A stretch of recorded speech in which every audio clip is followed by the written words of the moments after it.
పరిశుద్ధుడు అయిన దేవా, మీకు వందనాలు చెల్లిస్తున్నాం. మీ వాక్యము జీవం కలిగినది, శక్తి కలిగినది. అది మా ప్రాణాలని సంతృప్తి పరుస్తుంది ప్రభు, మమ్మల్ని హెచ్చరిస్తుంది. మా ఆత్మలకి నాయన ఒక గమ్యాన్ని చూపిస్తుంది. మా పాదములకు దీపంగా, మా త్రోవకు వెలుగుగా మీరు చేశారు. ఈ వాక్యం మీ దగ్గరికి మమ్మల్ని తీసుకువస్తుంది ప్రభు. ఈ వాక్యం ద్వారా మేము ఇంకా మీతో మంచి సంబంధాన్ని కలిగి ఉండడానికి సహాయం చేయమని ఈ యొక్క నైనా ప్లేస్ అంతట్లో జూమ్ లో వినేటటువంటి వాళ్ళందరికీ కూడా మీ యొక్క సన్నిధి మీద ఉంచుకున్నారు. యేసుక్రీస్తు నామములో ప్రార్థన చేస్తున్నాం తండ్రి. యోహాను భక్తుడు ఈ యొక్క క్రొత్త నిబంధనలో 4 పుస్తకాలు రాశాడు. దాంట్లో 5 రాశాడు. దాంట్లో 2 చాలా పెద్దవి. ఒకటి యోహాను సువార్త, రెండవది ప్రకటన గ్రంథం. మధ్యలో 3 పత్రికలు రాస్తాడు. ఒకటి యోహాను పత్రిక, మొదటి పత్రిక 5 అధ్యాయాలు ఉంటాయి. తర్వాత 2వ పత్రిక, తర్వాత 3వ పత్రిక. ఇవి ఆయన రాసినటువంటి గొప్ప రచనలు. వాస్తవానికి శిష్యులందరిలో కూడా చాలా సన్నిహితంగా క్లోజ్ గా ఉన్నటువంటి శిష్యుడు ఎవరైనా ఉన్నారంటే అది అపోస్తలుడైనటువంటి యోహాన్. ఒక రకంగా రక్త సంబంధుడు, అంటే ఆయన బంధువుగా అవుతాడనమాట. కానీ అదే సమయంలో ఆయన ప్రధాన యాజకులకు కూడా దగ్గర బంధువులు వారు. కానీ యోహాన్ భక్తుడు ఆయన ఎప్పుడు చనిపోయాడు, ఎలా చనిపోయాడు అనేటటువంటి మనకి సంపూర్ణంగా తెలియదు. పద్మాసు ద్వీపంలో ఆయన శిక్షను అనుభవించి ఆ తర్వాత ప్రకటన గ్రంథం రాస్తాడు. ఆ తర్వాత ఏం జరిగిందో మనకి తెలియదు. కానీ ఈ యొక్క 3వ పత్రికలో ఒక అద్భుతమైనటువంటి సందేశాన్ని ఆయన మనకి తెలియజేస్తున్నాడు. చాలా ప్రాముఖ్యమైనటువంటి సందేశం. ఈ పత్రికలో 4 వ్యక్తుల గురించి మనం ప్రాముఖ్యంగా నేర్చుకుంటాం. 4 మెంబర్స్. ఒక రకంగా ఇట్స్ కాల్డ్ బయోగ్రాఫికల్ సర్మన్ అన్నమాట. అంటే ఈ 4 వ్యక్తుల్లో నుంచి మనం కొన్ని విషయాలు మనం నేర్చుకోవచ్చు. మొట్టమొదటిగా రాసినటువంటి వ్యక్తి, సంఘ పెద్దగా తాను పరిచయం చేసుకున్నటువంటి వ్యక్తి, ఆయన జీవితంలో కొన్ని విషయాలు మనం, కొన్ని సత్యాలని ఆయన యొక్క జీవితంలో మనం అన్వయించుకోవాల్సినటువంటి కొన్ని విషయాలు మనం నేర్చుకోవచ్చు. అలాగే రెండవదిగా గాయు అనేటటువంటి ఇంకొక వ్యక్తి, ఒక అద్భుతమైనటువంటి వ్యక్తి. ఆయన గురించి బైబిల్ ఏం చెప్తుందో మనం చూడబోతున్నాం. ఆయన గురించినటువంటి అనేకమైనటువంటి విషయాలను కూడా మనం నేర్చుకోబోతున్నాం. మూడవదిగా దియోత్రెఫే అనేటటువంటి ఇంకొక వ్యక్తి, చాలా ఖతర్నాక్ వ్యక్తి అన్నమాట ఈ వ్యక్తి. ఆ వ్యక్తి గురించి కూడా ఈ వాక్యం ద్వారా ఈ యొక్క పత్రికలో రాయబడినటువంటి విధంగా కొన్ని విషయాలు మనం నేర్చుకోబోతున్నాం. తర్వాత డెమెత్రియు అనేటటువంటి ఇంకొక వ్యక్తి ఉన్నాడు అన్నమాట. ఆ వ్యక్తి గురించి కూడా మనం నేర్చుకోబోతున్నాం. ఎంతమంది వ్యక్తులు? 4 వ్యక్తులు. చిన్నపిల్లలు కూడా చెప్పాలి. How many people? 4 మెంబర్స్. మొదటి వ్యక్తి సంఘ పెద్దగా పరిచయం చేసుకుంటున్నటువంటి వ్యక్తి. రెండవ వ్యక్తి గాయు అనేటటువంటి వ్యక్తి.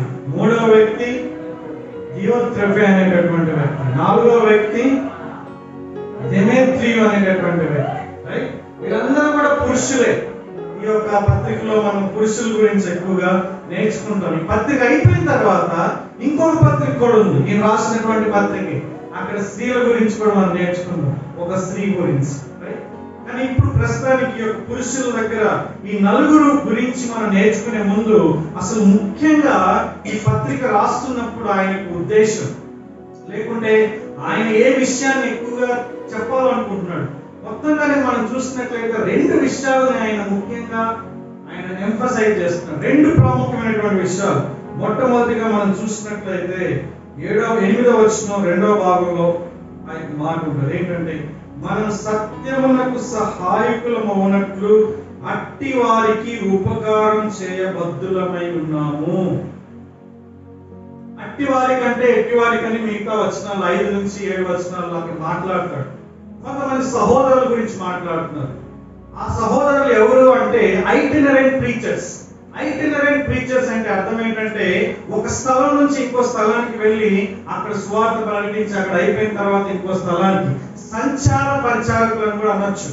అంటే ఒక ప్లేస్ లో వాళ్ళు ఉండరు. ఒక కాపరి ఇక్కడ ఒక 10 సంవత్సరాలు 20 సంవత్సరాలు ఉండి అక్కడ ఉన్నటువంటి సంఘాన్ని అభివృద్ధిలో తీసుకొచ్చి వాళ్ళ యొక్క క్షేమం గురించి ఆలోచించేది కాపరులు, పాస్టర్లు. కానీ వీళ్ళు ఈ యొక్క సహోదరులు సువార్థికుల్లాగా, అపోస్తుల్లాగా, మిషనరీలాగా ఒక ప్లేస్ నుంచి ఇంకో ప్లేస్కి వెళ్ళి పరిచయం చేస్తూ దేవుని కొరకు గొప్పగా జీవించేటటువంటి వాళ్ళు. వీళ్ళకి సహాయం చేయడం అనేటటువంటిది వాళ్ళకి మనం సహాయం చేయబద్ధులమై ఉన్నాము అని గాయు అనేటటువంటి వ్యక్తికి చెప్తున్నాడు. గాయు అనేటటువంటి వ్యక్తి ఆల్రెడీ చేస్తున్నటువంటి వ్యక్తే, కానీ ఇంకా ఆయన మరి ఒకసారి ఒక అప్లికేషన్, అంటే విశ్వాసులుగా మనం చేయాల్సినటువంటి పని ఏం చెప్తానంటే, ఈ విధంగా నిజంగా పరిచర్య చేసేటటువంటి వాళ్ళకి మనం వారికి సహాయం, ముఖ్యంగా ఇక్కడ ఆర్థిక సహాయం గురించి మాట్లాడుతున్నారు. వాళ్ళకి మనం చేయాలి అనేటటువంటి విషయాలు. ఇది స్థానిక సంఘం కాదు, వేరే వాళ్ళు. అందుకే మీరు విశ్వాసం తగినట్లుగా నువ్వు చేస్తున్నావు అని గాయని అక్కడ ప్రశంసిస్తాడు 5వ వచనంలో. ఓకే, తర్వాత ఇంకొక ప్రాముఖ్యమైనటువంటి విషయాన్ని కూడా ఇక్కడ మాట్లాడుతున్నాడు. చూడండి 11వ వచనంలో ఒక మాట మాట్లాడుతున్నాడు, ఒక అప్లికేషన్ ఇస్తున్నాడు. అంటే గాయతో మాట్లాడుతూ, ఆ గాయతోని ఒక వ్యక్తి గురించి, డియోత్రెఫీ అనేటటువంటి వ్యక్తి గురించి మాట్లాడుతూ ఒక అప్లికేషన్, ఒక అన్వయం మనందరికి కూడా అది వర్తిస్తుంది. 11వ వచనంలో, ప్రియుడా చెడు కార్యమును కాక మంచి కార్యమును అనుసరించి నడుచుకును, ఎందుకంటే మేలు చేయవాడు దేవుడి సంబంధి, కీడు చేయవాడు దేవుని చూచిన వాడు కాదు. మేలు చేసేటటువంటి వ్యక్తి దేవుని యొక్క సంబంధి, అంటే దేవునితో సంబంధం కలిగి ఉన్నవాడు అనేటటువంటి విషయాన్ని ఇక్కడ మాట్లాడుతున్నాడు. కీడు చేసేటటువంటి వ్యక్తి దేవునితో సంబంధం లేదు అనేటటువంటి, దేవుని చూచిన వాడు కాదు. ఇక్కడ చూడడం అంటే లిటరల్ గా ఆయన్ని చూడడం అనేటటువంటిది కాదు. Because no one can see him. ఎవరు కూడా దేవుణ్ణి ముఖాముఖిగా చూడలేరు. దేవునితో సంబంధం కలిగి ఉండడం, దేవునితో రిలేషన్షిప్ కలిగి ఉండడం అంటే కీడు చేసే వ్యక్తులు, పాపం చేసేటటువంటి వ్యక్తులు, అంటే కంటిన్యూగా పాపం చేసేటటువంటి వ్యక్తుల గురించి మాట్లాడుతున్నారు. పాపం అనేటటువంటి లైఫ్ స్టైల్లో ఉన్నటువంటి వ్యక్తులు, అలవాట్లో ఉండేటటువంటి వ్యక్తుల గురించి మాట్లాడుతున్నారు. అది దేవుని చూసినటువంటి వాడు కాదు. కాబట్టి చెడు కార్యములు చేయొద్దు, మంచి కార్యములు చేసి ఆ విధంగా నువ్వు నడుచుకోవాలి అనేటటువంటి మాట.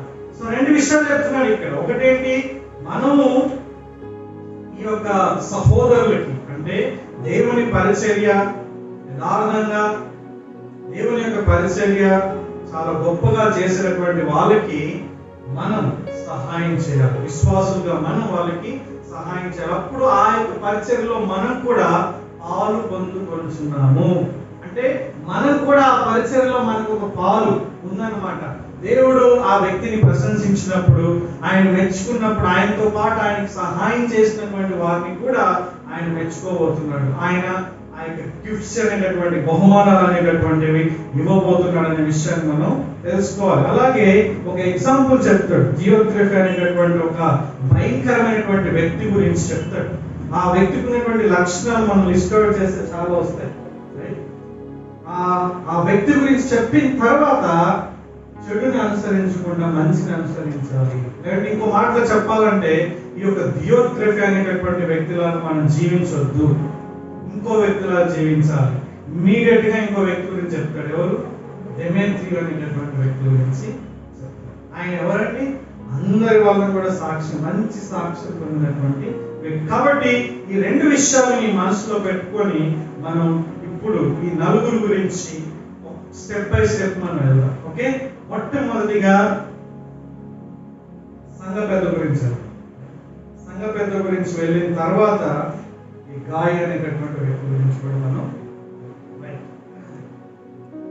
సంఘ పెద్ద, చూడండి, సంఘ పెద్దలో నుంచి మనం నేర్చుకునేటటువంటి అంశాలు. వాస్తవానికి సంఘ పెద్ద ఎవరు? అసలు ఈ పత్రికని ఎవరు రాశారు? మనమేమో హెడ్డింగ్ లో మనం చూస్తే యోహాను రాసిన 3వ పత్రిక అని ఉంది. కానీ 1 నుంచి 14 వచనాలు కనుక మనం బాగా ధ్యానిస్తే ఎక్కడ కూడా యోహాను రాసినట్లుగా ఎక్కడ కూడా లేదు. ఎక్కడ కూడా యోహాను రాసినట్లుగా లేదు. కొన్ని పుస్తకాలు అట్లా ఉంటాయి. హెబ్రీ గ్రంథకర్త ఎవరో మనకు తెలియదు, ఇప్పటికీ తెలియదు. కానీ ఈ యొక్క గ్రంథకర్త మనకు తెలుస్తుంది. కొంతమంది కొన్ని పుస్తకాలకు గ్రంథకర్తలు సంపూర్ణంగా తెలియదు, మిస్టీరియస్. కొన్ని కీర్తనలు ఎవరు రాశారో సంపూర్ణంగా ఎవరికి తెలియదు.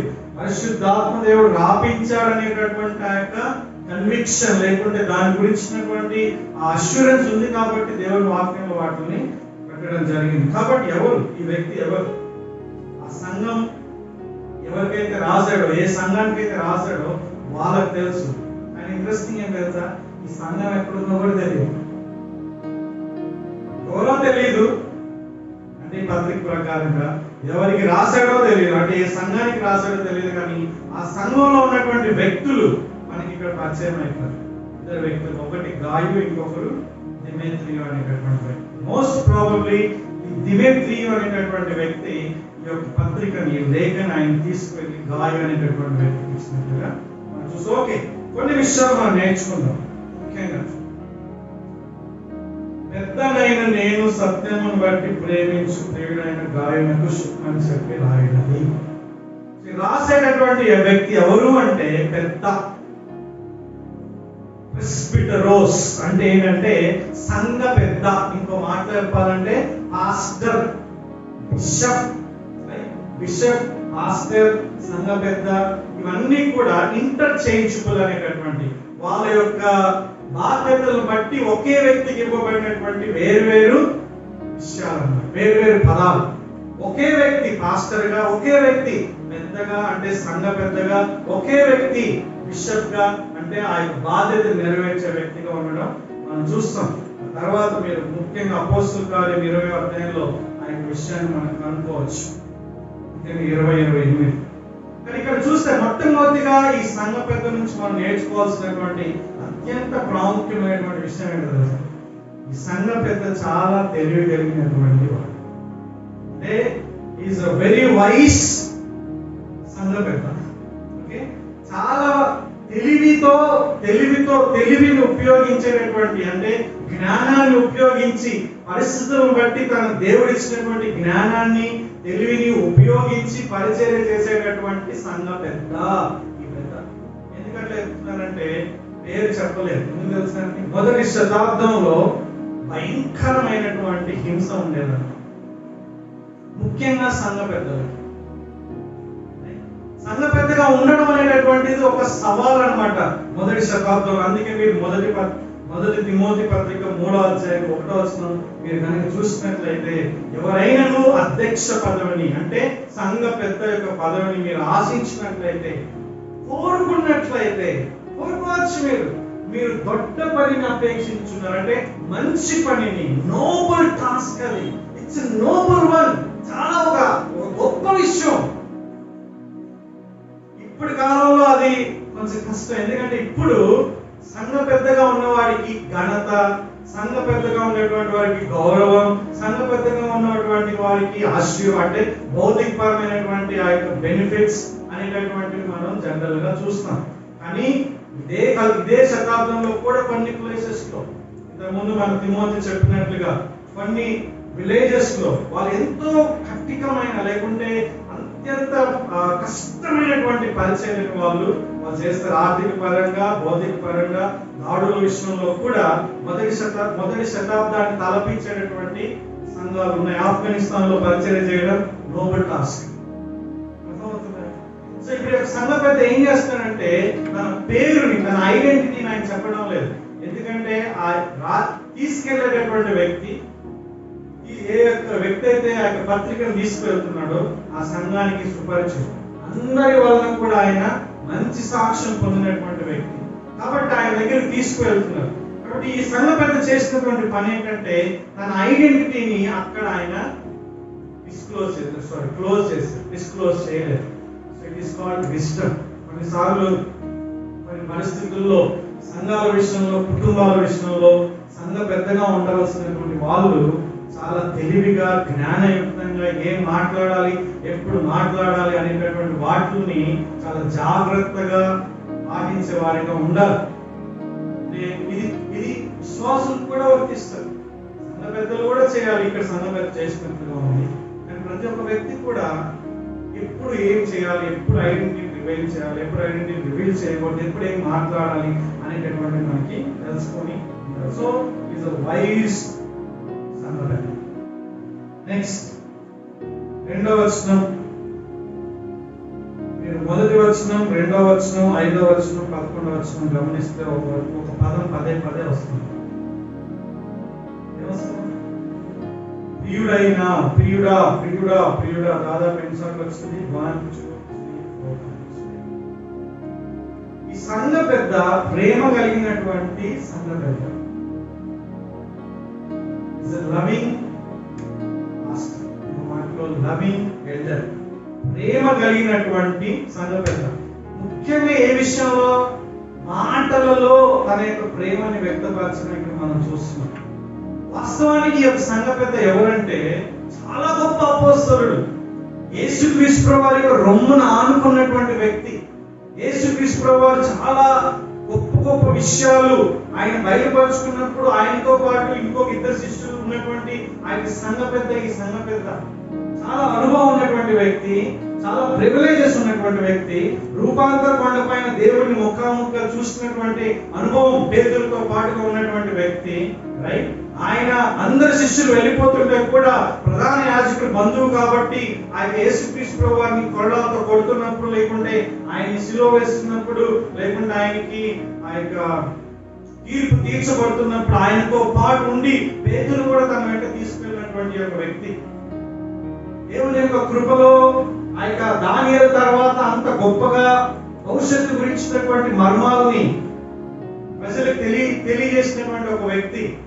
ఈ యొక్క వ్యక్తి చేసినటువంటి పనులు ఏంటంటే సంఘంలో ఉన్నటువంటి వ్యక్తుల్ని ఆయన సంబోధించేటటువంటి విధానం, పిలిచేటటువంటి విధానం.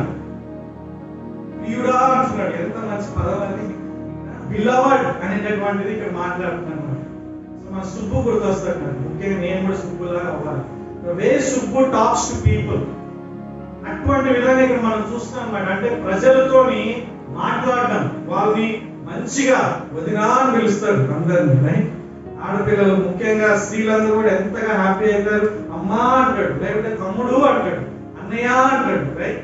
అట్లాగా అంటే నేను కూడా అటువంటి స్థాయిలోకి రావాలని నా కోసం ప్రయత్నించాను, రైట్?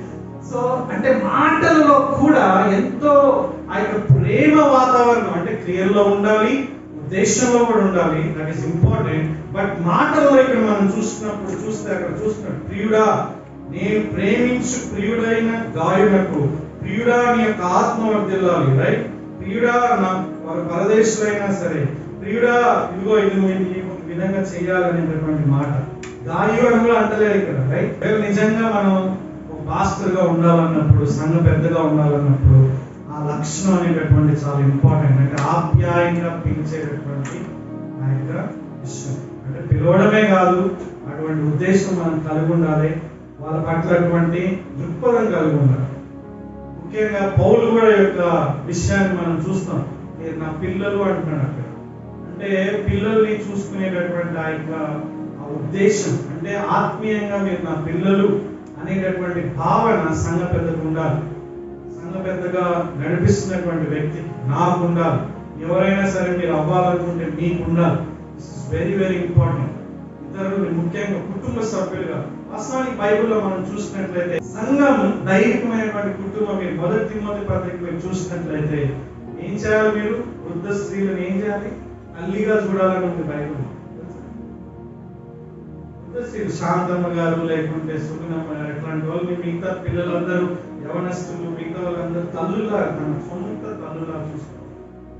పెద్దవాళ్ళని వృద్ధులుగా ఉన్నటువంటి వారిని తండ్రిగా భావించి చూడాలని, యవనస్తుల్ని తమ్ముళ్ళుగా, చెల్లెలుగా చూడాలి, యవనస్తురాల్ని అక్కలుగా, చెల్లెలుగా చూడాలి.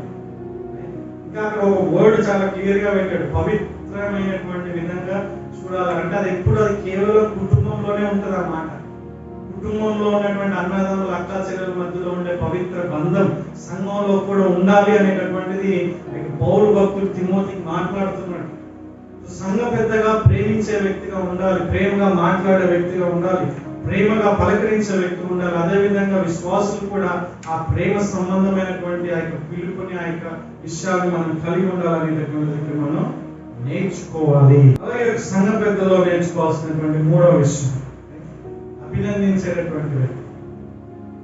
అంటే విశ్వాసులు ఏం చేస్తున్నారో గమనించి వాళ్ళని ఎప్పుడు అప్రిషియేట్ చేయాలో అట్లా అప్రిషియేట్, అంటే వాళ్ళని అభినందించడం అనేటటువంటి ఒక సంఘటనలో మనం నేర్చుకోవచ్చు. చూడండి, చాలా అమేజింగ్. రెండవ వచనం, మూడవ వచనంలో మనం చూస్తే, నీవు సత్యమును అనుసరించి నడుచుకుంటున్నావు కనుక నీ సహోదరులు వచ్చి నీ సత్య ప్రవర్తనకు సాక్ష్యం చెప్పగా విని బహుగా సంతోషించారు. అంటే వాళ్ళు ఇక్కడ అభినందించడం అనేటటువంటి నెక్స్ట్ చెప్తాను. ఇప్పుడు మూడో విషయం ఏంటంటే, విశ్వాస యొక్క ఆత్మీయ జీవితంలో ఎదుగుదలను బట్టి సంతోషించేటటువంటి వ్యక్తిగా ఉన్నారు. సంఘ పెద్ద ఎక్కువగా సంతోషించేటటువంటి విషయం ఏంటంటే, ఏది ఉండాలంటే విశ్వాసులు ఆత్మీయంగా అభివృద్ధి పొందినప్పుడు సంతోషించేవాడిగా ఉండాలి. ఈయన ఏమంటున్నాడంటే బహుగా సంతోషిస్తున్నాడు. ఎందుకు? కానుకలు ఇస్తున్నాడన్నా, లేకుంటే ఈయనకి ఏదైనా అవసరానికి ఆయన తీసి పెడుతున్నాడని సంతోషిస్తున్నాడా? అది తాత్కాలికమైన సంతోషాలు ఉండొచ్చు. ఈ యొక్క సంఘ పెద్దలో ఉన్నటువంటి గొప్ప సంతోషం యేసుక్రీస్తు ప్రభువారిలో ఉండే సంతోషం లా ఉందన్నమాట. యేసుక్రీస్తు ప్రభువారు ఎప్పుడు సంతోషిస్తారు తెలుసా అండి? నాకన్నా మీరు గొప్ప కార్యాలు చేసినప్పుడు, నేను చేసే కార్యాల కంటే ఇంకా గొప్ప పరిచయం చేసినప్పుడు నేను చాలా సంతోషిస్తాను అంటున్నాడు ఆయన. చెయ్యాలంటున్నాడు ఆయన. లూకాసు సువార్త 15వ అధ్యాయంలో మనం ఏం చూస్తాం తెలుసా? ఒక వ్యక్తి మారు మనసు పొంది దేవుని దగ్గరికి వచ్చినప్పుడు ఆయన దూతలతో సెలబ్రేట్ చేసుకుంటాడు ఆయన. అంటే ఒక వ్యక్తి ఆత్మీయంగా బాగుపడినప్పుడు, ఆత్మీయ జీవితంలో క్షేమాభివృద్ధి పొందినప్పుడు, ఆత్మీయంగా పతనావస్థ నుంచి ఒక ఉన్నతమైన స్థితిలోకి వచ్చినప్పుడు, ఇంకో మాటలో ఒక వ్యక్తి ఆత్మీయంగా ఎదుగుతున్నప్పుడు, ఆత్మీయ జీవితం ప్రారంభమైనప్పుడు, ఎదుగుతున్నప్పుడు దేవుడు సంతోషించేటటువంటి వ్యక్తిగా ఉన్నాడు. ఆయన బిడ్డలు సంతోషించే వ్యక్తిగా ఉన్నారు. ఇక్కడ చూసి సంఘ పెద్ద కూడా అట్లానే ఉన్నాడు. సంఘ పెద్ద ఎక్కువగా బహుగా సంతోషిస్తున్నా అంటున్నాడు. నెక్స్ట్ వచనం ఎంత పవర్ఫుల్ తెలుసా? చూడండి, 4వ వచనం, నా పిల్లలు సత్యం అనుసరించి నడుచుకుంటున్నారని వినుట కంటే అనేటటువంటి చాలా ఇంపార్టెంట్. దాని కంటే నాకు ఎక్కువైన సంతోషం లేదు. I am extremely happy, joyful, but there is no greater joy than this అంటున్నాడు అనమాట. దీనికంటే మించింది లేదంటున్నాడు. నాకు ఏ సంఘ పెద్ద ఇట్లాంటి సాక్ష్యం చెప్పగలడు? ఏ పాస్టర్ గారు ఇట్లాంటి సాక్ష్యం చెప్పగలడు? నువ్వు ఎప్పుడు సంతోషిస్తున్నావు? భౌతికంగా దీవించబడినప్పుడా? నేను బాగా మంచిగా ఆతిథ్యం ఇచ్చి హ్యాపీగా చూసుకున్నప్పుడేనా? మంచిదే, హ్యాపీ, సుఖంగా మంచిగా మనం అన్ని ఎంజాయ్ చేయడానికే దేవుడు ఇచ్చాడు. But where is your greatest delight? ఒక సంఘ పెద్దగా, సంఘ నాయకుడిగా, ఒక పాస్టర్ గా నా యొక్క గొప్ప ఆనందం, సంతోషం ఎక్కడుంది అంటే విశ్వాసులు ఆత్మీయంగా ఎదిగినప్పుడే. అప్పుడే నిజమైనటువంటి నాయకులు నిజంగా ఆనందిస్తారు. ఆత్మీయంగా వాళ్ళు లేనప్పుడు ఎంతగానో దుఃఖం అనేటటువంటిది ఉంటుంది, బాధ అనేటటువంటిది ఉంటుంది. దాని గురించి ఆలోచన చేస్తూ ఉంటారు. అంతేగాని వీడు రాలేదు, వీడి దర్శనం ఇయ్యలేదు, లేకుంటే వీడు రాకపోతే నాకు డబ్బులు పోతాయి, లేకుంటే నన్ను ఇంట్లో పిలవలేదు, నాకు రెస్పెక్ట్ ఇవ్వలేదు, దాని గురించి కాదు ఆలోచన. ఆత్మీయంగా ఈ వ్యక్తి ఇంకా ఎదగడం లేదు, ఈ వ్యక్తి ఇంకా రక్షణ పొందడం లేదు, ఈ వ్యక్తి ఎదిగినప్పుడు అబ్బా ఆత్మీయంగా ఎంత ఎదుగుతున్నాడు, ఎంత ఎదుగుతుంది అనేటటువంటి ఆనందం ఈ సంఘ పెద్దలో మనకు కనిపిస్తుంది. ఒక సంఘ పెద్దగా నీకు అటువంటి గొప్ప ఆనందం ఉందా? నువ్వు కూడా ఈ భక్తుల్లాగా, యోహానులాగా అటువంటి సాక్ష్యం నువ్వు చెప్పగలుగుతున్నావా? నేను చెప్పగలుగుతున్నానా? ముఖ్యంగా ఇది పాస్టర్లకు సంబంధించినటువంటి విషయం. సంఘ పెద్దలు అవ్వాలనుకున్నటువంటి వారికి సంబంధించింది.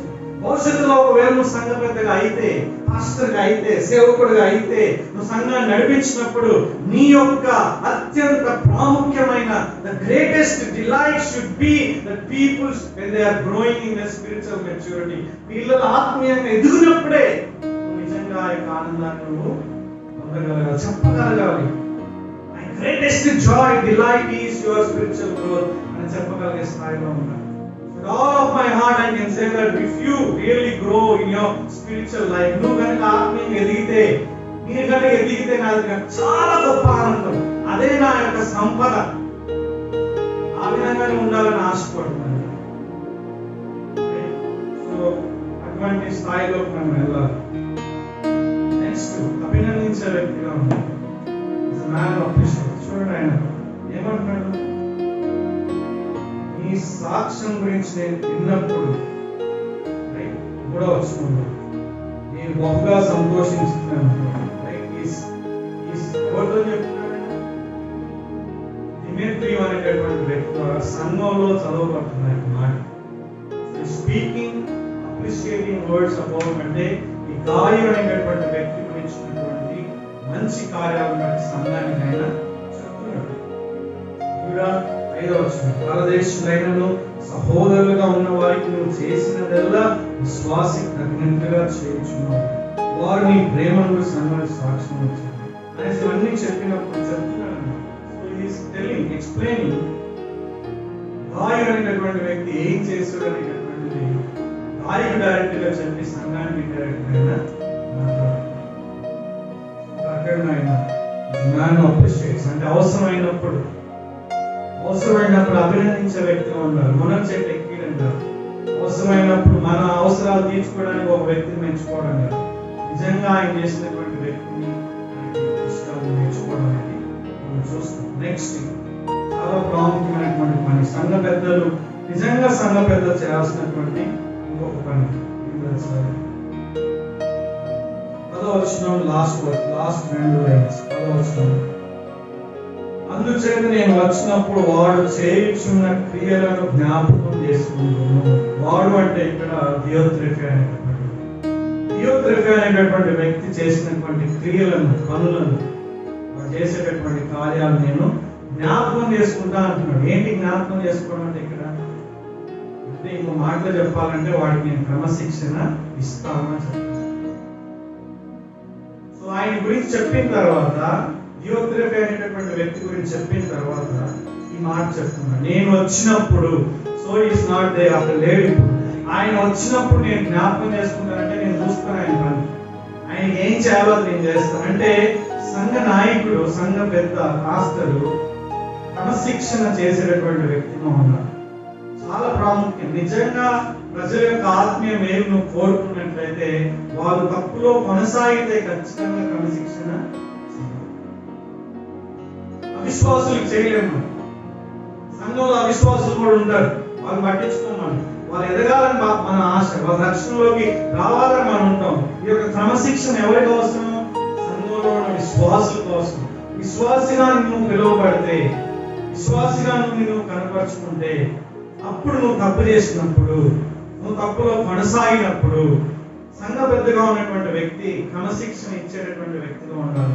ఈ దియోత్రెఫీ అనేటటువంటి వ్యక్తి ఆ విధంగా చేస్తున్నాడు.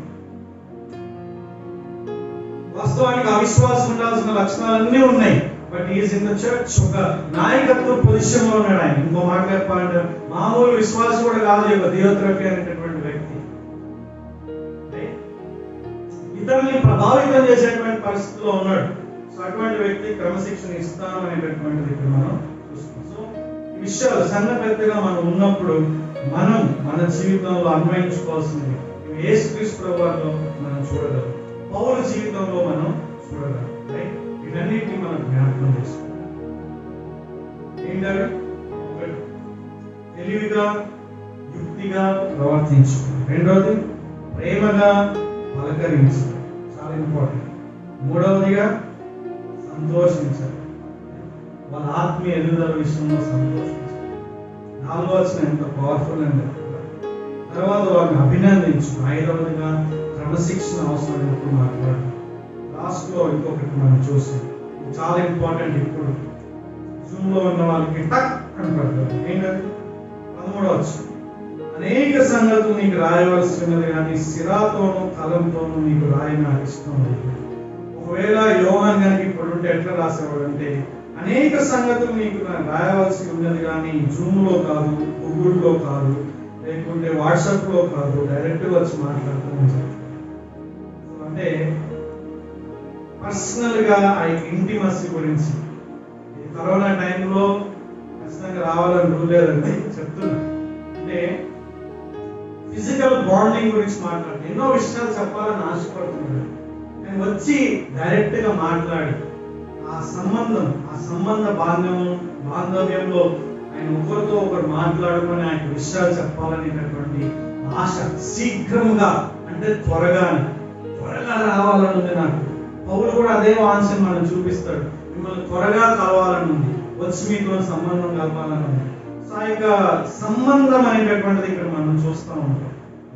సో ఈ సంఘ పెద్దలకి విశ్వాసులకి మధ్యలో ఉన్నటువంటి ఆ యొక్క సంబంధం, ఏదో నేను ఎక్కడో ఉంటా, మీరు నాకు ఆన్లైన్లో అన్నీ పంపించేస్తే నడుస్తుంది, ఓకే మొత్తం నడుస్తుంది, నా కుటుంబం నడుస్తుంది, లేకుంటే నా ఫైనాన్స్ నడుస్తుంది, కాబట్టి మీరు నేను ఆన్లైన్లో మీకు వాక్యం చెప్తా, మీరు వినండి, మీకు ఏమైనా అర్థం కాకపోతే డౌట్స్ ఏంటి నేను మీకు చెప్తాను అన్నట్లుగా పర్సనల్గా కలవడం అనేటటువంటిది ఇక్కడ మనం చూస్తున్నాం.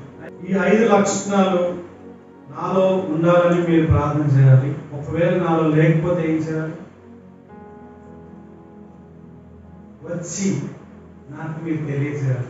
It is also your responsibility. ఒకవేళ నేను ప్రేమగా మాట్లాడకపోతే, లేకుంటే తెలివిగా ప్రవర్తించకపోతే, లేకుంటే నేను మిమ్మల్ని అభినందించాల్సినప్పుడు అభినందించకపోతే, మిమ్మల్ని క్రమశిక్షణ పెట్టకపోతే చాలా కష్టం.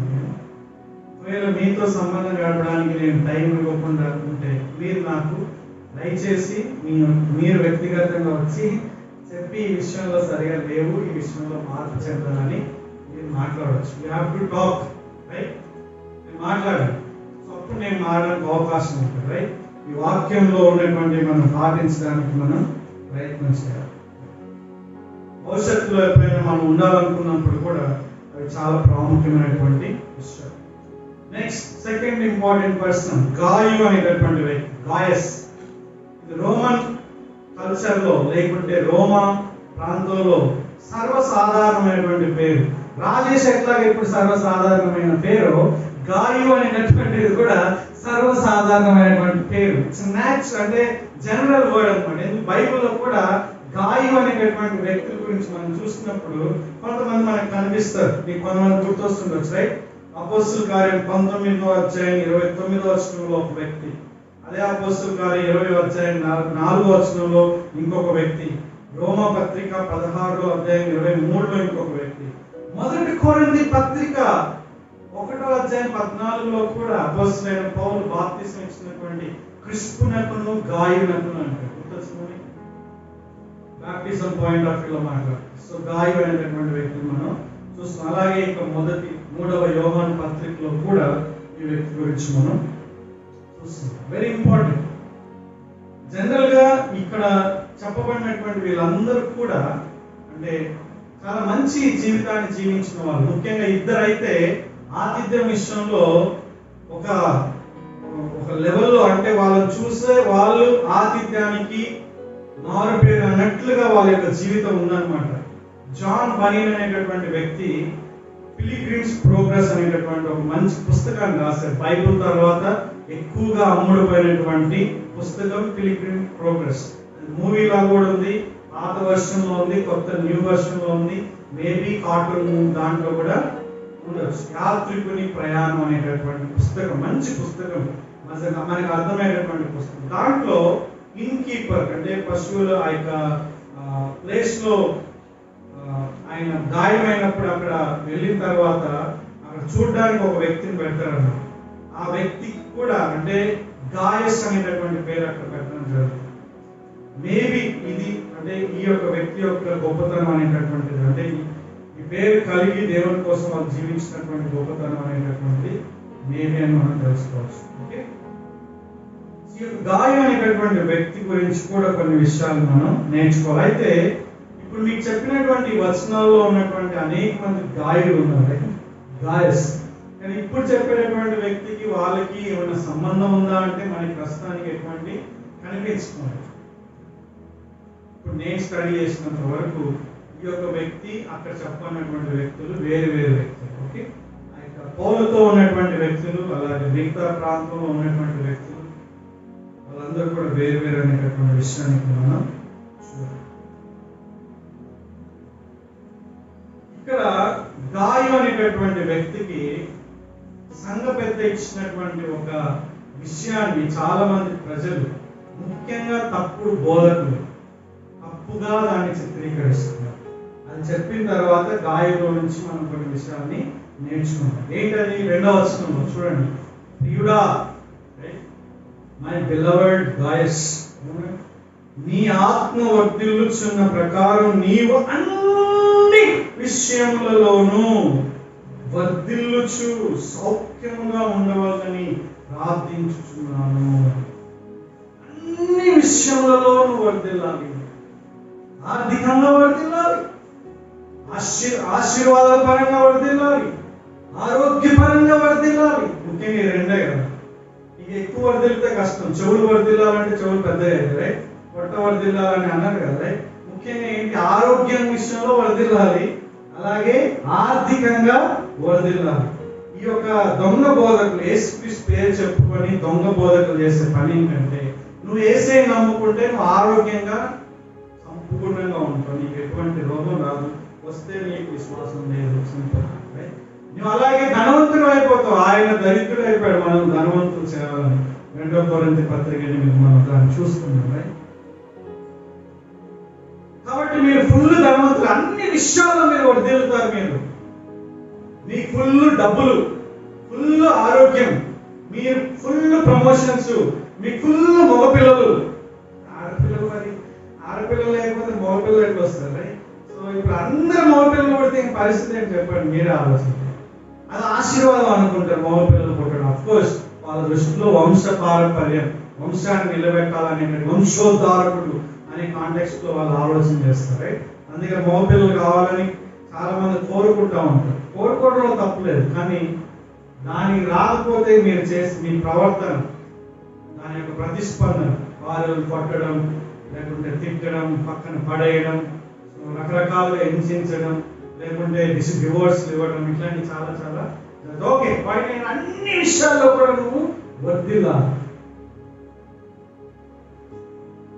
దేవుడు మనల్ని వర్ధిల్లొద్దని, మనల్ని నాశనం కావాలని కోరుకుంటున్నారా? అదే అన్ని విషయాల్లో మనం వర్ధిల్లాలి. ఏంటి దాని అర్థం? ఎప్పుడు వర్ధిల్లుతాం? ఆరోగ్యంగా సంపూర్ణంగా, మనకి ఆరోగ్యం ఎటువంటి స్వైన్ ఫ్లూ లేకుండా, కరోనా లేకుండా, కీళ్ళ నొప్పులు లేకుండా, లివర్ ప్రాబ్లం లేకుండా, థ్రోట్ ప్రాబ్లం లేకుండా, థైరాయిడ్ లేకుండా, బీపీ లేకుండా, ఇంకేమన్నా ఏమి లేకుండా, అసలు వైరస్ బ్యాక్టీరియా ఉనికే లేకుండా సంపూర్ణమైన ఆరోగ్యం ఎప్పుడు ఉంటాం మనం మహిమపరచబడినాం. ఖచ్చితంగా జరుగుతుంది. యేసయ్య 2000 పరిపాలన ఉంది ఈ లోకంలో. ఆ పరిపాలన మనం నమ్ముకుంటే మనకి మహిమ శరీరాలు ఇవ్వబడతాయి, పునరుత్థాన శరీరాలు ఇవ్వబడతాయి. అసలు నొప్పి అంటే తెలియనటువంటి ఆ యొక్క లోకంలో మనం వెళ్తాం. మనం చాలా అద్భుతంగా, చాలా ఆశ్చర్యకరంగా మన యొక్క జీవితం ఉండబోతుంది. అది ఎప్పుడంటే ఫ్యూచర్ లో మనం మహిమపరచబడినప్పుడు. కానీ ఈ లోకంలో జీవిస్తున్న కొలది భూమి శపించబడింది కాబట్టి, మనిషి పాపం వలన ఈ యొక్క నేల శపించబడింది కాబట్టి, ఆ గచ్చ పొదలు, ముళ్ళ పొదలతో మనం ఉన్నాం కాబట్టి, ఈ యొక్క మృతతుల్యమైనటువంటి యొక్క శరీరంలో మనం ఉన్నాం కాబట్టి, చచ్చిపోయేదాకా ఏదో ఒక వ్యాధితో లేకుంటే బాధతో ఆ యొక్క దాంతో మనం కొనసాగుతూనే ఉంటాము అనేటటువంటి విషయాన్ని మనం తెలుసుకోవాలి. జాగ్రత్త కలిగి ఉంటే ఎక్కువ శాతం తప్పించుకోవచ్చు. నువ్వు నిజంగా ఫుడ్ విషయంలో జాగ్రత్తగా ఉంటే ఆ లైఫ్ స్టైల్ డిసీజెస్ అనేటటువంటివి, షుగర్, టైప్ 2 డయాబెటీస్ అనేటటువంటివి నీకు రాదు. ఖచ్చితంగా టైప్ 2 డయాబెటీస్ నాకు వస్తుంది, నేను ఈ లోకంలో ఉన్నాను అంటే కుదరదు. అది మన చేతుల్లో ఉన్నాయి. అంటే మనకే మనము ప్రొటెక్ట్ చేసుకునేటటువంటి డిసీజెస్ కొన్ని ఉన్నాయి.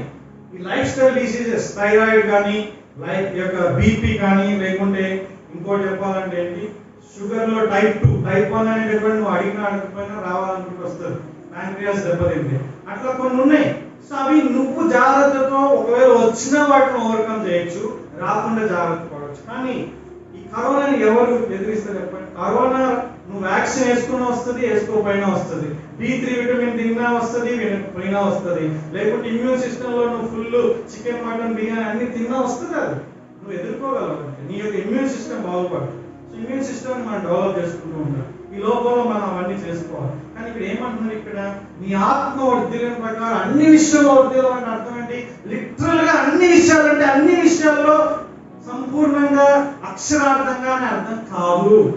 అర్థం చేసుకోవాలి.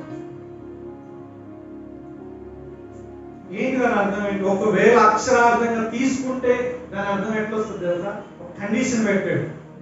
చూడండి, నువ్వు నిజంగా అక్షరార్థంగా అన్ని విషయాలలో అంటే అన్ని విషయాల్లో, ఆర్థికంగా, ఫైనాన్షియల్ గా, ఆరోగ్యంగా, భౌతికపరంగా అన్ని విషయాల్లో ప్రమోషన్ అని అన్నావు అనుకో, కండిషన్ ఏంటి ఇక్కడ? నీ ఆత్మ వర్ధిల్లుచున్న ప్రకారం. ఎవరైనా గుండెల మీద చేసుకొని, లేకుంటే ఎవరికైనా నా ఆత్మ వర్ధిల్లుచున్న ప్రకారం నా ఆరోగ్యం వర్ధిల్లును గాక అని చెప్పగలిగే సత్తా ఉండాలి. నా ఆత్మ వర్ధిల్లుచున్న ప్రకారం నా యొక్క ఫైనాన్షియస్ వర్ధిల్లును గాక అని చెప్పే ఆ సత్తా ఎవరికైనా ఉందా ప్రపంచంలో? వాస్తవానికి మన ఆత్మీయంగా చాలా బలహీనమైన పరిస్థితుల్లో ఉన్నాం. పాపంతో పోరాడుతున్నాం. మనం విశ్వాసులుగా క్షమించబడినప్పటికీ పాపంతో పోరాడుతున్నాం, గర్వంతో పోరాడుతున్నాం, అసూయతో పోరాడుతున్నాం, క్షమాపణ గుణం లేకుండా దాంతో పోరాడుతున్నాం, కామంతో పోరాడుతున్నాం, అబద్ధాలతో పోరాడుతున్నాం, అసహనంతో పోరాడుతున్నాం, అభద్రతా భావంతో పోరాడుతున్నాం, పడుతున్నాం లేస్తున్నాం, పడుతున్నాం లేస్తున్నాం, ఒక స్థాయికి వస్తున్నాం, మళ్ళీ వేరే దాంట్లో పోతున్నాం, సోమర్తనంతో పోరాడుతున్నాం, పిడికితనంతో పోరాడుతున్నాం, దొంగతనాలతో పోరాడుతున్నాం, రకరకాల పాపాలతో మనం పోరాడుతున్నాం. మనం సో మన ఆత్మ వర్ధిల్లినట్లుగా మనం అన్ని విషయాలు వర్ధిల్లాలంటే ఎక్కడుంటాం మనం? ఆఫ్రికా, కెన్యా, లేకపోతే ప్రపంచంలో ఏదైతే భయంకరంగా దేశం ఉందో, ముఖ్యంగా ఆఫ్రికన్ కాంటినెంట్ లో మనం చూస్తే కనిపిస్తాయి, ఎముకలు కనిపిస్తాయి. వాళ్ళకి స్కెలిటన్ కి ఇప్పుడు తేడా ఉండదు. అంతగా ఆ యొక్క బక్క చిక్కిపోయి ఉంటారు పాపం. చాలా పేద దేశాలు.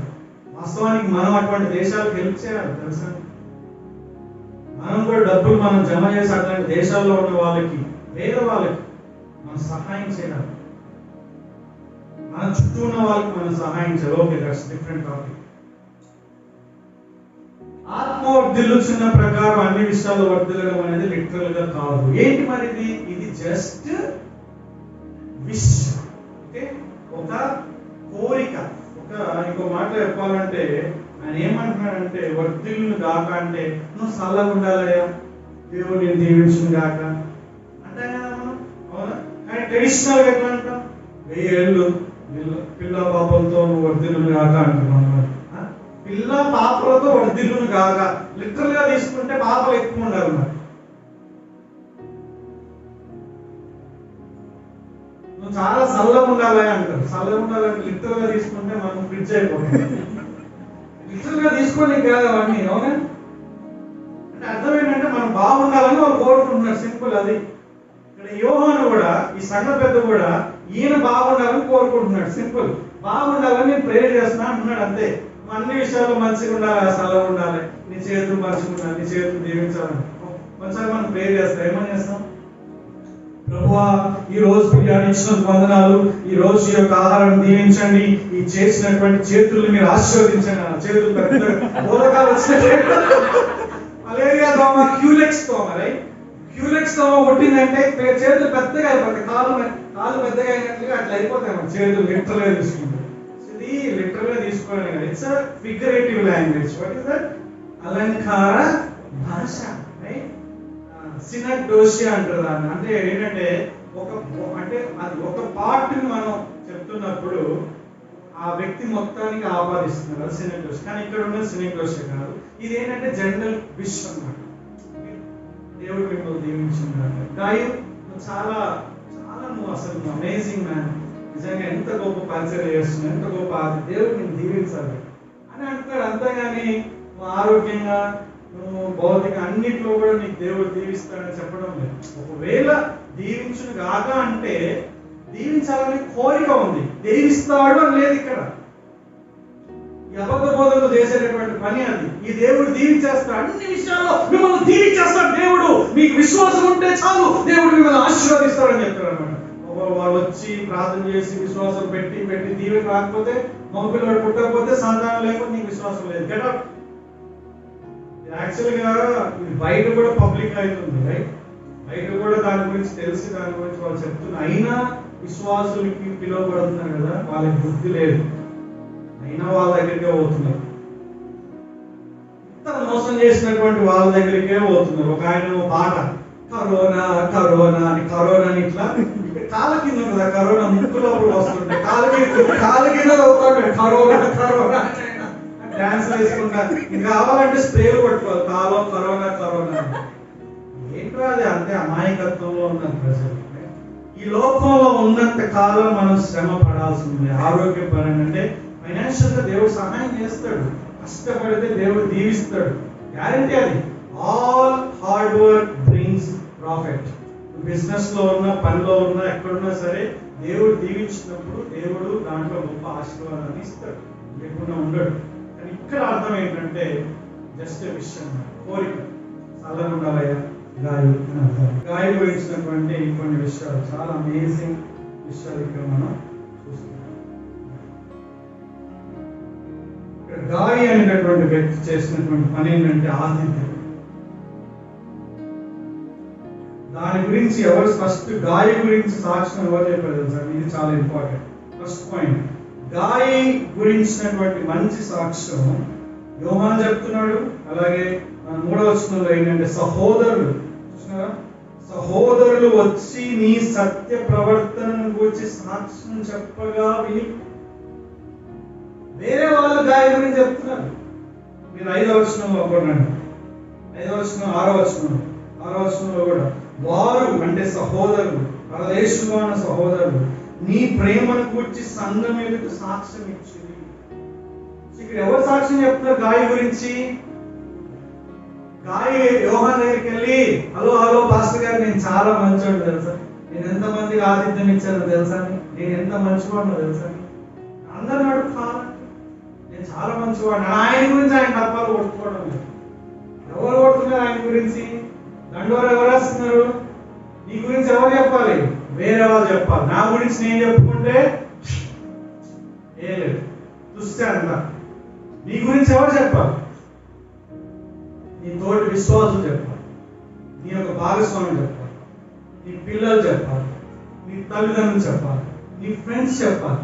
నేను ఫ్రెండ్స్ కరెక్టే చెప్తాను, ఏమన్నా అనుకున్నాయని చెప్పేస్తారు ఫ్రెండ్స్. అడగండి, అంటే తెలుసుకోండి. ఇక్కడ సామెతల గ్రంథం 27వ అధ్యాయం మాట మనం చూస్తాం. సామెతలు 27:2లో ఒక మంచి పవర్ఫుల్ స్టేట్మెంట్ ఒకటి మనం ఒకసారి తీసి చదువుదాం. సామెతల గ్రంథం 27వ అధ్యాయం 2వ వచనం నేను చదువుతున్నాను, మీరు అందరూ కూడా జాగ్రత్తగా. నీ నోరు కాదు అన్యుడే అంటే ఇతరుడే, నీ పెదవులు కాదు పరులే ఇతరులే నిన్ను పొగడదను.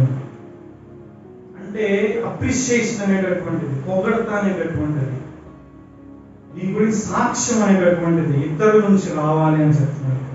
గాయ గురించి ఇతరులు చెప్తున్నారు, తిమోతి గురించి పౌలు చెప్తున్నారు సాక్ష్యం, ఎపఫ్రా గురించి పౌలు చెప్తున్నాడు సాక్ష్యం, ఒనేసిమస్ గురించి పౌలు చెప్తున్నాడు సాక్ష్యం, ఫిలోమోను గురించి పౌలు చెప్తున్నాడు సాక్ష్యం, అబ్రహాము గురించి దేవుడు చెప్తున్నాడు సాక్ష్యం, మోసే గురించి దేవుడు చెప్తున్నాడు సాక్ష్యం. నీ గురించి ఎవరు చెప్తారు? ఎందుకంటే నువ్వు నేను మంచి జీవితాన్ని జీవిస్తే ఖచ్చితంగా ఇతరులు దాని గురించి మాట్లాడుకుంటారు. నువ్వు నేను చెడ్డ జీవితం జీవిస్తే ఖచ్చితంగా దాని గురించి మాట్లాడుకుంటారు. బైబిల్లో తీతుకు రాసిన పత్రికలు అదే విధంగా ఉంది. చెడ్డ పనులు ఏ విధంగా అయితే స్పష్టంగా అందరికి కనబడతాయో మంచి పనులు కూడా అట్లానే అందరికీ కనిపిస్తాయి అని చెప్తున్నాడు. నేను మంచోడిని, నేను సీక్రెట్ గా చేస్తా అంటే సీక్రెట్ గానే చేయాలి, కానీ అవి ఖచ్చితంగా కనిపిస్తాయి. You cannot hide your good works or bad works. నీ మంచి క్రియలు కానీ నీ చెడ్డ క్రియలు కానీ నువ్వు దాచిపెట్టలేవు. మంచి క్రియ చెడ్డ క్రియలు ఎట్లాగైతే స్పష్టంగా కనిపిస్తాయో మంచి క్రియలు కూడా కనిపిస్తాయి. అంటే నువ్వు నేను చేసే క్రియలు బాహాటంగా ఇతరులకు కనిపిస్తాయి. అంటే నీ గురించి చెడు సాక్ష్యం అన్నా నీ గురించి మంచి సాక్ష్యం అన్నా ప్రజలు ఇవ్వగలగాలి. న్యూట్రల్ అనేటటువంటిది ఏది లేదు, తటస్థం అనేటటువంటిది ఏది ఉండదు. మంచోడు కాదు చెడ్డోడే కాదు, వీడు తేడా కాదు అట్లా అంటారు. ఈ మంచి చేయడం చెడ్డ చేయడం అంటారు. ఏదో ఒక సాక్ష్యం ఉండాలి, ఇన్ఫ్లుయెన్స్ చేసేటటువంటి సాక్ష్యం. గాయ గురించి అటువంటి గొప్ప సాక్ష్యం ఉండాలి. Wonderful testimony about guys. ఎంత మంచిగా ఏమంటారు తెలుసా, సత్యంలో ఎదుగుతున్నారు ఆయన. వాస్తవానికి గాయని ప్రియుడా అనడానికి గల కారణం ఏంటి తెలుసా? Because of his life, because of his works.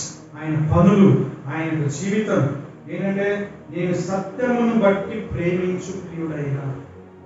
సత్యమును బట్టి, సత్య ప్రవర్తన, సత్యమును బట్టి అంటే ఆ సత్యం ప్రకారంగా జీవించేటటువంటి వ్యక్తి, వాక్యం ప్రకారంగా జీవించేటటువంటి వ్యక్తి.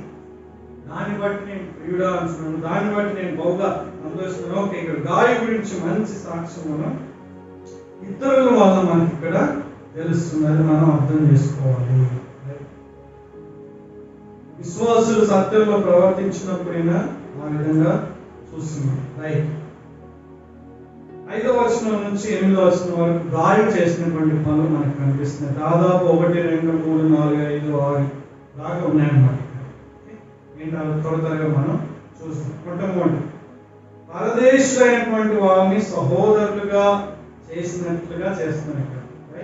అంటే పరదేశులు అంటే ఎవరు? వీళ్ళు ఈ యొక్క సంఘానికి చెందిన వాళ్ళు కాదు, వాళ్ళ యొక్క సంఘానికి చెందిన వాళ్ళు కాదు, వేరేగా ప్రయాణం చేసుకుంటూ వచ్చి ఉండేటటువంటి వాళ్ళకి చేసేటటువంటి పని. విశ్వాసులకి ఏ విధంగా అయితే ఆయన చేస్తున్నాడో వాళ్ళగా అక్కడ చేస్తున్నట్లుగా మనం ఇక్కడ చూస్తున్నాం. ఇతరులకి కూడా ఆయన ఆతిథ్యం ఇచ్చేటువంటి వ్యక్తిగా ఉన్నాడు. నెక్స్ట్, ఇప్పుడు వాళ్ళు అన్ని జనుల నుంచి ఏమి కూడా తీసుకోవడం లేదు. ఎవరు? పరదేశమైనటువంటి వీళ్ళు. అంటే జనరల్ గా అక్కడ ఉన్నటువంటి కల్చర్ ఏంటంటే మత నాయకులకి లేకుంటే మతం గురించి ప్రకటించేటువంటి వాళ్ళకి అందరూ కూడా అంటే వాళ్ళు ప్రకటించినప్పుడు డబ్బులు తీసుకోవడం అలవాటు. ముఖ్యంగా గ్రీక్ కల్చర్ లో కూడా అది చాలా. వీళ్ళు దేవుని యొక్క పిల్లల దగ్గర తప్పితే ఇంకెక్కడ కూడా తీసుకోకుండా వాళ్ళు ఆ విధంగా వాళ్ళ యొక్క పరిచయం కొనసాగిస్తున్నారు. కాబట్టి ఇక్కడ ఈయన గాయం అనేటటువంటి వ్యక్తికి చెప్తున్నాడు, ఏం చెప్తున్నాడంటే దేవునికి తగినట్లుగా నీవు వారిని సాగనంటు అనేటటువంటి విషయం. దేవుని యొక్క నామ నిమిత్తం వాళ్ళు బయలుదేరారు అంటే ఆయన కోసం వాళ్ళు పనిచేస్తున్నారు. కాబట్టి మీరు ఏం చేయాలంటే దేవునికి తగినట్లుగా చూడండి, చాలా ఇంపార్టెంట్. నువ్వు డబ్బులు ఇచ్చినప్పుడు, ఆతిథ్యం చేసినప్పుడు, ముఖ్యంగా విశ్వాసులకి పరిచయం చేసే వాళ్ళకి దేవునికి తగినట్లుగా చేయాలి అనేటటువంటి విధానం.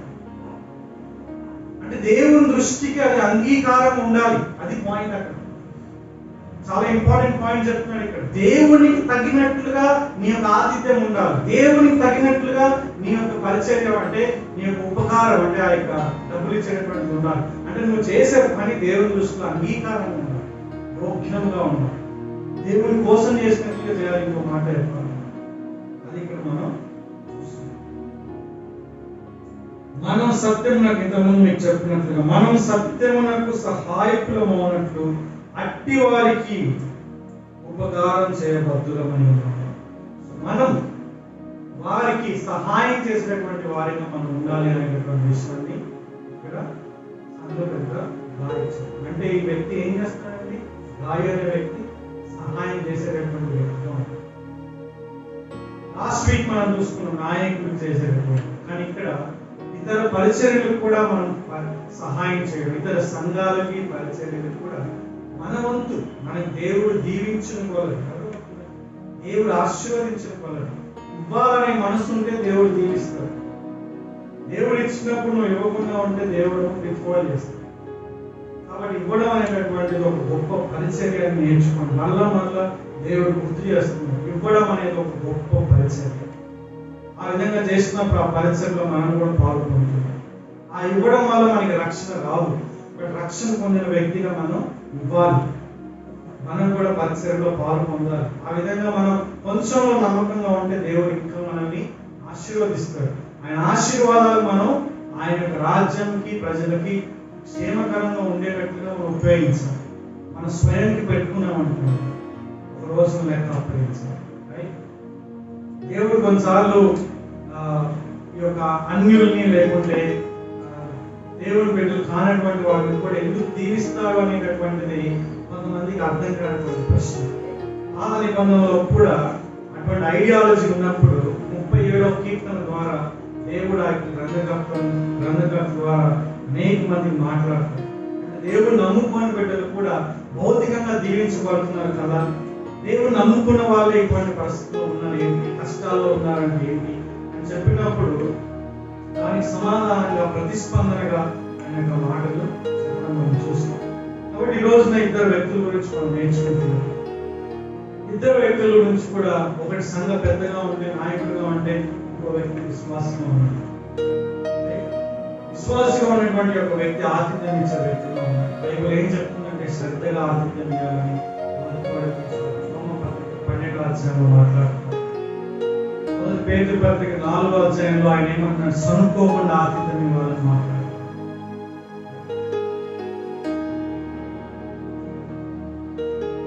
హెబ్రీ పత్రిక 13వ అధ్యాయంలో ఆతిథ్యం ఇచ్చే విషయంలో మర్చిపోవద్దని చెప్తున్నారు. శ్రద్ధగా ఇవ్వండి, మర్చిపోవద్దు, సనుక్కోకుండా ఇవ్వండి. ఎందుకంటే ఈ విధంగా చేయడం వల్ల మనం దేవదూతలు చేసినట్లుగా, మెసెంజర్స్ చేసినట్టు. కాబట్టి ఆ పరిచర్యను మళ్ళీ మనం పునరుద్ధరించాలి. ఈ కరోనా టైంలో, లాక్డౌన్ లో ఏమైపోయిందండి? ఇంట్లో మనం ఎవరు నానిలేని పరిస్థితి, మనం ఎవరి దగ్గర పోలేని పరిస్థితి. ఇప్పటికి కూడా అది ఉంది. కానీ ఇప్పటికైనా సరే ఎవరైతే కంఫర్టబుల్ గా ఉంటారో రావడానికి, వెళ్ళడానికి, అటువంటి వారికి మీరు మీ యొక్క ఆధిక్యమైన పరిచర్యను మనం చేయొచ్చు. ఖచ్చితంగా వాళ్ళకి ఇష్టం లేకపోతే వాళ్ళ ఇంటికి వెళ్ళడం, లేకుంటే వాళ్ళకి ఇబ్బందికరమైన మీటింగ్ పిలవడం చేయమని చెప్పడం లేదు. మీకు వీలైనప్పుడు పరిచర్యను మనం మళ్ళీ పునరుద్ధరించాలి. బికాస్ దేవుడు ఆతిథ్యం ఇచ్చేటువంటి దేవుడు.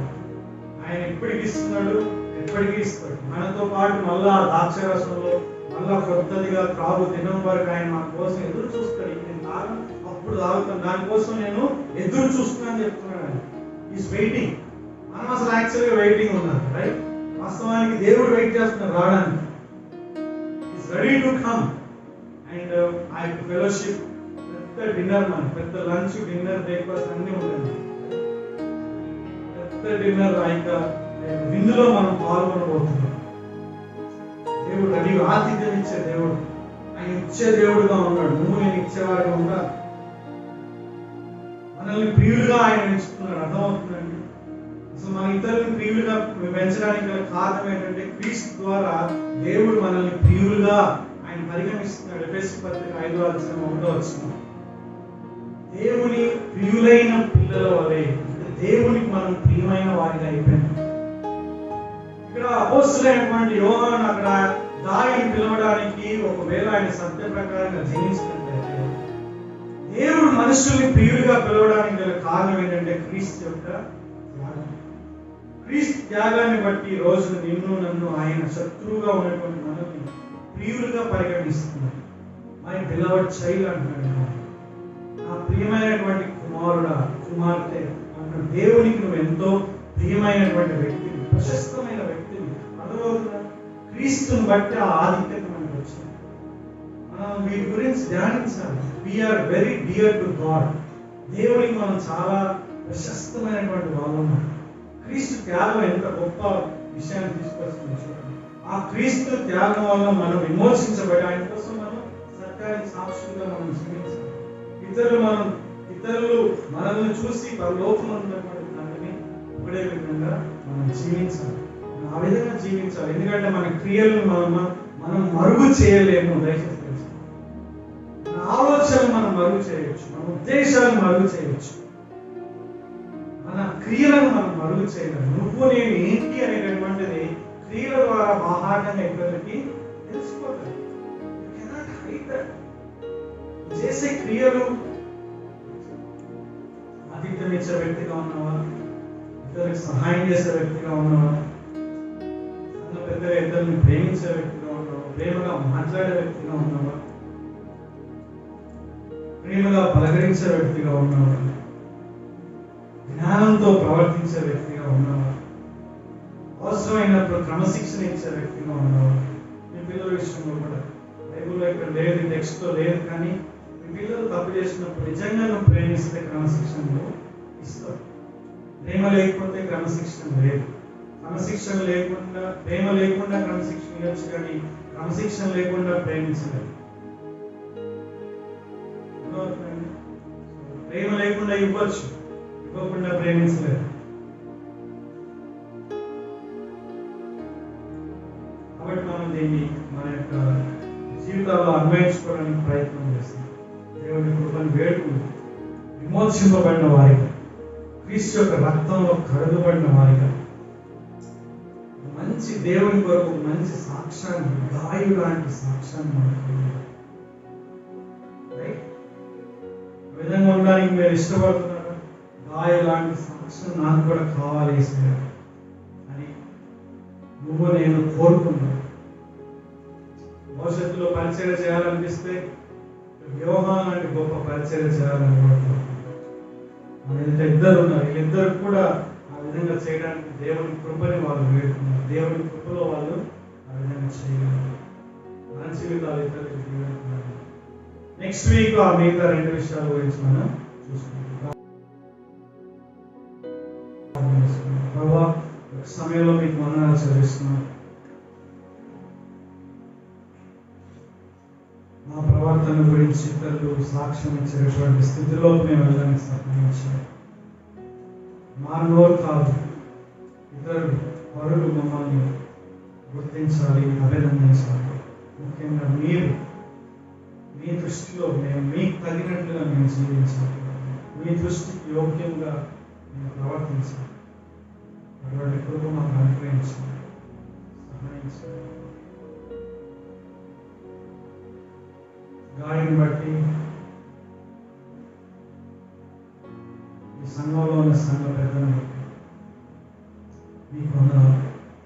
మేము అటువంటి జీవితాన్ని జీవించడానికి సహాయం చేయండి. యేసుక్రీస్తు నామములో ప్రార్థన చేస్తున్నాము.